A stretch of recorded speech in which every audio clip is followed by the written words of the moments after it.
My mom would be at all my sporting events. Let's say I was playing football, okay? My mother would be on the sidelines, and if the play on the field started going one way, my mother would run along like, Mark, get him, get him. I'd be like, oh my gosh.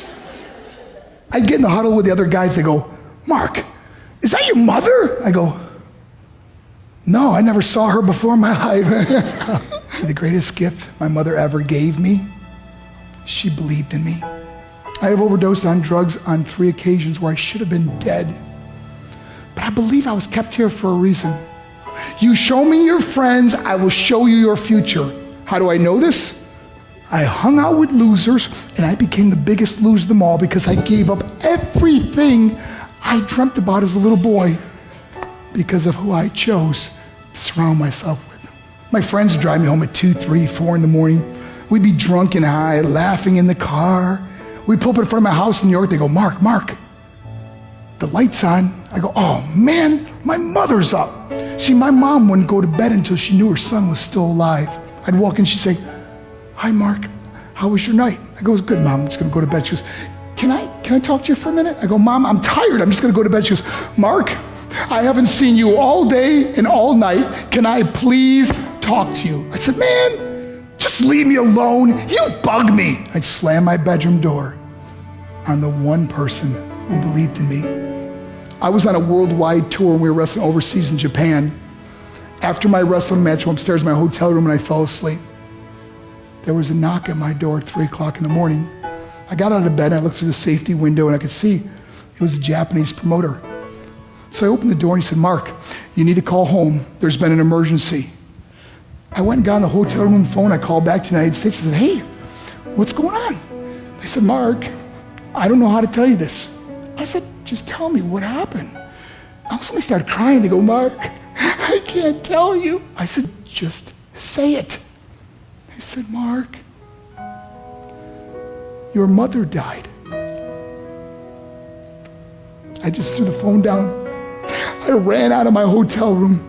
I took the elevator to the lobby, and when the doors opened up, I just ran out into the street. I mean, there was no cars, there was no people. It was 3 o'clock in the morning. And I walked down the middle of a street in Hiroshima, Japan, and I remember looking up and just saying, Mom, I am so sorry. I flew home for her funeral, and I was so nervous to walk up to her casket, so I just stood way in the back. And I kept looking from a distance, and I kept thinking to myself, Mom, please wake up. Please get up. And then I finally got the nerve to walk up to her. And as I got closer, I could see my mom for the first time. I mean, she was so beautiful. She was dressed in white. I mean, she looked like an angel. And I just stood over her and I said, Mom, you are my hero.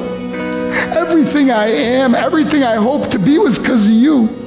You loved me so much. You gave me a life. You're the only one that ever believed in me.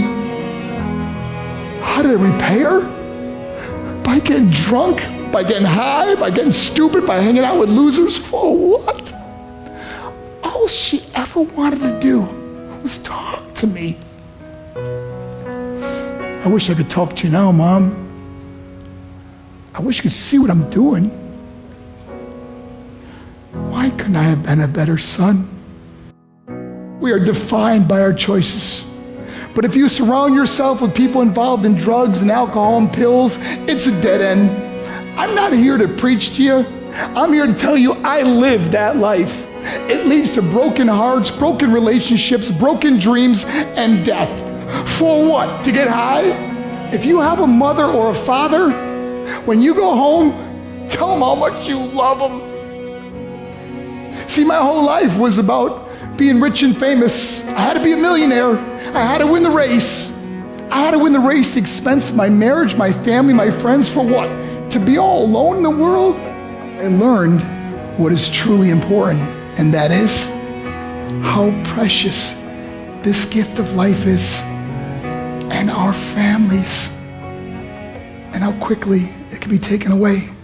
See, I no longer live in time. I live in moments. See, it's not what's in your pocket that matters.